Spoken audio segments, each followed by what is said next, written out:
Sakal Gunar Vande Guru Sri Charanaravindan.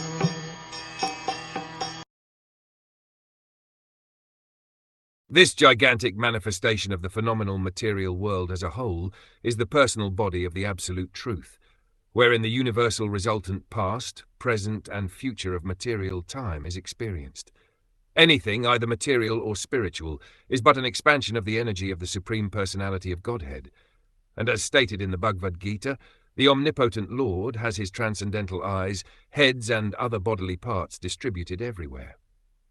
He can see, hear, touch, or manifest himself anywhere and everywhere, for he is present everywhere as the supersoul of all infinitesimal souls, although he has his particular abode in the absolute world. The relative world is also his phenomenal representation, because it is nothing but an expansion of his transcendental energy. Although he is in his abode, his energy is distributed everywhere, just as the sun is localized as well as expanded everywhere, since the rays of the sun, being non-different from the sun, are accepted as expansions of the sun disk.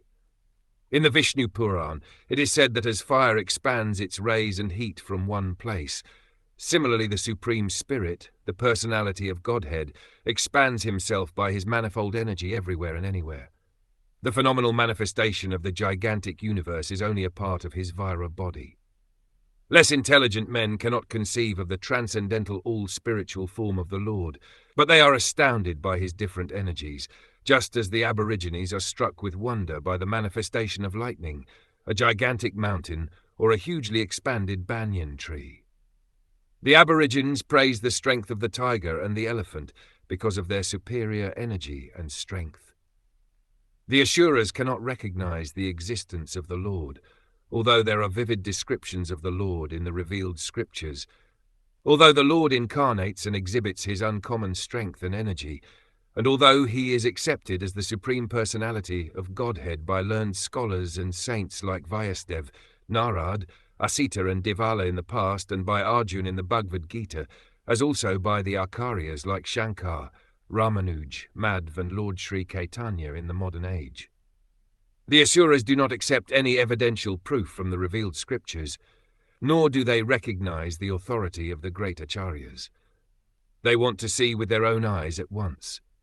Therefore they can see the gigantic body of the Lord as Virat, which will answer their challenge, and since they are accustomed to paying homage to superior material strength like that of the tiger, elephant and lightning, they can offer respect to the Virat Roop.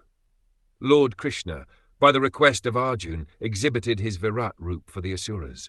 A pure devotee of the Lord, being unaccustomed to looking into such a mundane gigantic form of the Lord, requires special vision for the purpose. The Lord, therefore, favored Arjuna with special vision for looking into his Virat Roop, which is described in the 11th chapter of the Bhagavad Gita.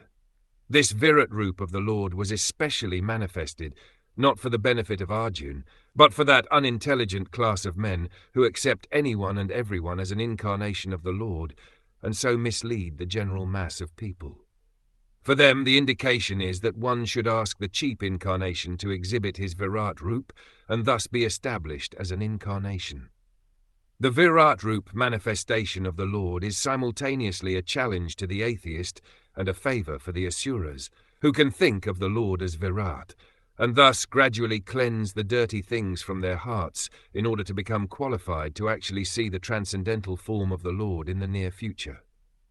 This is a favor of the all-merciful Lord to the atheists and the gross materialists.